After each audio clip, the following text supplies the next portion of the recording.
ही देवांशी दैवत भगत हिचा पॅरेंट आहे। माझी मुलगी साधारणतः 3 वर्षाआधी म्हणजे नर्सरी पासून या स्कूलमध्ये शिकत आहे, वैदिक ट्री स्कूलमध्ये।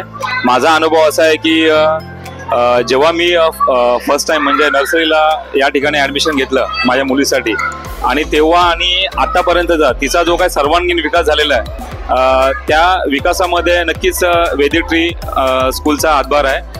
तिथले पॅरेंट्स असतील किंवा मग प्रिन्सिपल मॅम असेल किंवा विवेक ठक्कर सर असतील, आणि त्यांचं जातीने लक्ष आहे। दुसरी गोष्ट अशी की मी बघतोय माझ्या मुलीमध्ये जे काय दरवर्षी जे काय नवीन नवीन अचिव्हमेंट होतात, त्याच्यामध्ये मला जाणून येतं, मला किंवा माझ्या मिसेसला मला कळतं की बाबा वैदिक ट्री स्कूलमध्ये जे काय टीचर्स आहेत, आपलं किती आपल्या मुलांच्या पाठीमागे किती त्यांची मेहनत आहे की बाबा प्रत्येक मुलगा कसा ब्राईट त्याचं फ्युचर आपल्याला करता येईल किंवा त्याला एज्युकेशन किती चांगल्या उत्तम प्रकारे देता येईल, ही त्यांची नेहमीच म्हणजे एक ओढ लागलेली असते। एवढंच मी म्हणेन की प्रत्येकाने जर तुमच्या मुलाचा जर सर्वांगीण विकास करायचा असेल तर वैदिक ट्री प्री स्कूलमध्ये नक्कीच तुम्ही ॲडमिशन घ्या।